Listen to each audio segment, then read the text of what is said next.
প্রথমত আমি রেহানা করার পর থেকে আমার জীবনের অভিনয়ের গ্রাফটা চেঞ্জ হয়েছে। আমি যেই সব চরিত্র সিলেক্ট করেছি সেই সব চরিত্র একটা থেকে আরেকটা আলাদা হতে হবে, এটা ছিল আমার প্রথম শর্ত। তো যখন এশা মার্ডারে আমাকে লীনা ক্যারেক্টারটার জন্য সানি ভাই অফার করেন, সানি ভাইয়ের সাথে আমার 7-8 বছর আগে আরেকটা কাজের কথা হয়েছিল। তো তখন আমি সানি ভাইকে বলেছিলাম যে যেদিন আপনি লিড ইনভেস্টিগেটিং অফিসার একটা মেয়েকে নিতে পারবেন সেদিন আসবেন, আমি কাজ করব। তো সানি ভাই 7-8 বছর পর আমার কাছে আবার আসেন এবং লিড ক্যারেক্টারটা নিয়ে আসেন। এই জন্য আমি তার কাছে গ্রেটফুল। আমি এই সিনেমাটা সিলেক্ট করেছি কারণ আমি কখনো জীবনে পুলিশের ক্যারেক্টার করিনি। দ্বিতীয়ত এটা একটা কমার্শিয়াল মুভি, যেটা আমাকে অনেকে মনে করে যে আমি শুধু মনে হয় রেহানা বা গুটি টাইপের কাজই করতে পারি, অন্য কাজগুলো হয়তো আমাকে দিয়ে নাও করা যেতে পারে। এটাও আমার এক্সপ্লোর করার ছিল। আর গল্পটা আমার ভালো লেগেছে। আর সানি ভাই অসম্ভব ভালো মানুষ এবং কাজ করতে গিয়ে আমি দেখেছি যে উনি খুব ভালো ডিরেক্টর। উনি আর্টিস্টদেরকে সম্মান করতে জানেন, বোঝেন, কাজটাকে বোঝেন। তো এই জন্যই সিলেক্ট করা ভাইয়া। আমার আমার কথা হচ্ছে যে ঈদের 6টা ছবি আসছে বা আমি জানি না 7টা না 6টা ছবি আসছে। সবাই সবগুলো দেখবে এটা আমি আশা করি। আর আমাদের সিনেমাটাও দেখবে, কারণ আমরা কাজটাকে অনেক ভালোবাসা দিয়ে করেছি এবং গল্পটা আমার কাছে তো খুবই ভালো লেগেছে, আমার ধারণা আপনাদের কাছেও ভালো লাগবে।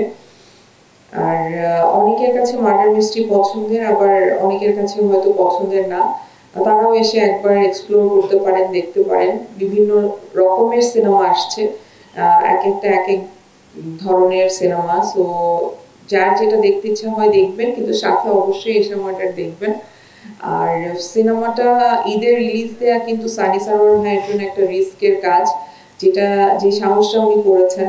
বাংলাদেশে ফিমেল লিডের মানে কাজ হয় না বলে সেটা ঈদে রিলিজ হবে, এটা খুবই রেয়ার ঘটনা।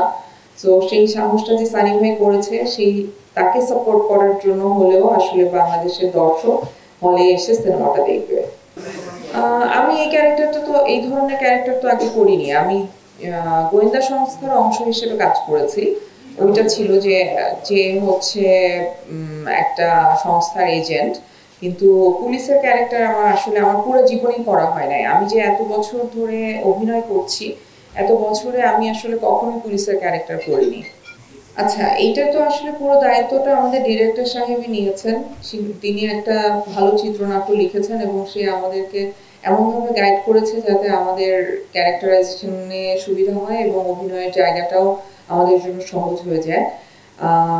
আমরা আমাদের জায়গা থেকে চেষ্টা করেছি, চ্যালেঞ্জটা নিতে চেয়েছি। চ্যালেঞ্জটা আমার জন্য যেমন খুব ডিফিকাল্ট ছিল, যে নতুন করে ফাইটার ট্রেনিং নেওয়া, আর্মস ডিল করা, পুলিশের সাইকোলজির সাথে নিজেকে মিলানো। তো এইটা যেহেতু সানি ভাই পুলিশে জব করেন, সে তো আমাদেরকে অনেক সাহায্য করতে পেরেছেন। তো আমাদের খুব একটা বেগ পেতে হয়নি। এখন আমার মনে হয় যে আমরা একটু ফারুক ভাইয়ের কাছ থেকে শুনি। আপনারা ফারুক ভাইকে প্রশ্ন করেন, আমি সব প্রশ্নের উত্তর দিচ্ছি, এটা হবে না। আর না, আর না।